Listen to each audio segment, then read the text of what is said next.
Welcome back, everyone. This is the IronFX research team. I'm here with my colleague Peter Iosif. My name is Angelos Zitis. And Peter, what are the main fundamentals for this week? Well, the main fundamentals for this week could include any further frictions in the US-China trade relationships, any further developments in the Brexit negotiations, and especially the inner UK political stage. And we could also see some further developments on the Italian budget issue, as the EU Council is about to confront Italy and set sanctions about the deficit. Pretty important. Do you have any financial releases you have spotted out? On the financial releases front, for the US dollar, we could mention the CPI data of the US. For the GBP, we could mention the employment data for September, as well as inflation data for October. For the euro area, Germany's GDP growth rate for Q3, as well as the preliminary GDP growth rate for the Eurozone of Q3.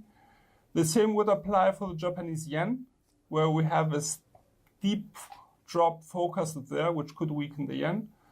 And for the Aussie, we could mention the employment data as well. However, leaving the FX market a bit by side, I heard that there were some pretty important developments in the oil market. Yes, today we saw oil prices gain 1% on the opening. Some news from the weekend, Saudi Arabia said that they would be cutting production to 1 million barrels per day in an attempt to increase prices.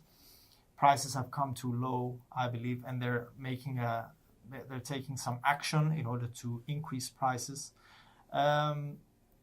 But we must say that in the US, they're increasing production, they're pumping more oil. More oil rigs have been opened, 12 since last week. But oil prices are down 20% since the start of October, which indicates that there's some way up to be gained.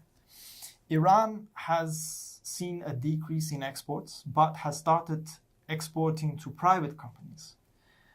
The previous weekend, they exported 700,000 barrels in different shipments to different companies, unnamed companies. And it is said that we may see an increase in Iran's exports during the next months because of the waivers the US has given to different countries, the biggest oil importers. And we might see Iran remaining in the picture. In the game. Yes. Yeah.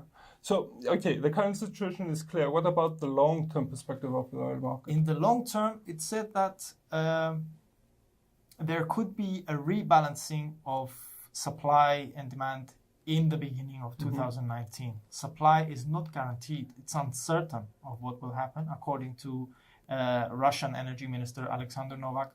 He said that it's uncertain what will happen with supply, and so we could see rebalancing again, either cutting production or maybe even some drawdowns. Maybe. Okay. Yes. So that should wrap it up for the week. Thank you for watching. From all us here at IronFX, best wishes for solid trading.